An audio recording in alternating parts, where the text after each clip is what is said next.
तो पेपर है ना? Yes sir. कौन सा पेपर है? हिंदी। कौन सा पेपर है? सामान्य हिंदी। सामान्य हिंदी। हाँ, इसको आज हम सॉल्व करेंगे। क्या करेंगे? अच्छे से सॉल्व करना है। Yes sir. ये तो पहला क्वेश्चन है, निम्नलिखित में से हजारी प्रसाद द्विवेदी की रचना नहीं है। निम्नलिखित में से हजारी प्रसाद द्विवेदी की रचना नहीं है। पहला क्वेश्चन है, विचार और वितर्क किसकी रचना है? याद भी कर लो ना, विचार और वितर्क किसकी रचना है? और साहित्य का मर्म किसकी रचना है? किसकी रचना है? तुमको रचनाएं भी याद हो जाएगी ना। और एक तीसरा, हिंदी साहित्य की भूमिका किसकी रचना है? इनकी दो रचनाएं और है, उसका क्या नाम है? हिंदी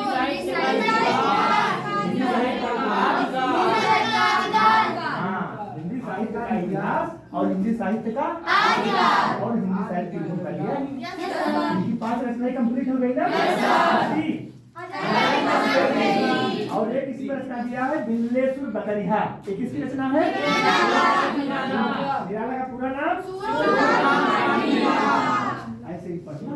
रचनाएं भी कंफर्म हो गई और हमने 2 से 3 लेखकों को भी टच कर लिया। अब दूसरे पर आ जाते हैं। दूसरा क्या है? निम्नलिखित में से आचार्य रामचंद्र शुक्ल द्वारा लिखा गया निबंध। क्या पूछ रहा है? इसमें पहला ऑप्शन दिया है, तुम चंदन हम पानी। एक किसकी रचना है? संत रविदास। किसकी रचना है? संत रविदास किस काव्य धारा के कवि है? संत, हाँ ठीक है, ठीक है। संत रविदास की किस काव्य धारा के कवि हैं? भक्ति। कहाँ भक्ति काल के हैं? कैसे हैं भक्ति काल के? संत रविदास, संत मलुकदास, संत कबीर, संत सदना, संत हाँ, संत रविदास ज्ञानाश्रयी शाखा के कवि माने जाते हैं। अपना नहीं है, वही तो तुमको रिवीजन करा रहे हैं। इसको सोचो बेटा कि हम फंसना नहीं है। अब यहाँ से पूछ लिया, हमने पूछा इसको ना कि तुम चंदन हम रचना है, क्लियर है? संत रविदास किस काव्य धारा के कवि माने जाते हैं? किस काव्य धारा के हैं? ज्ञानाश्रयी शाखा के, या फिर जिसको हम निर्गुण काव्य धारा भी कहते हैं।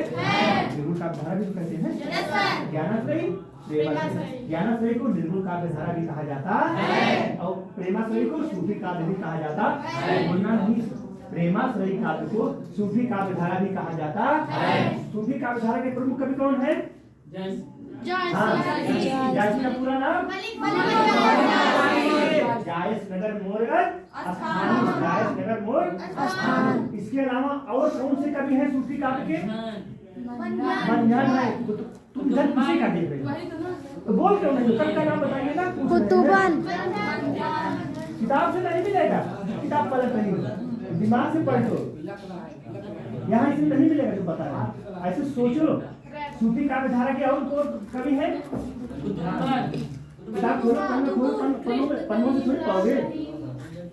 यानी कि सूफी काव्य धारा को हम प्रेमाश्रयी शाखा के नाम से भी जानते हैं। प्रेमाश्रयी शाखा के प्रमुख कवि मलिक मोहम्मद जायसी। इनका जन्म कहाँ हुआ था? इस काव्य धारा के और कौन प्रमुख कवि है? इस काव्य धारा से कुतुबुन हो गए ना, और कौन हो गए? मंझन हो गए। और वीरेंद्र नहीं है, वीरेंद्र जो निर्गुण काव्य है। हाँ, वो निर्गुण काव्य में है। हाँ, उस्मान हो गए,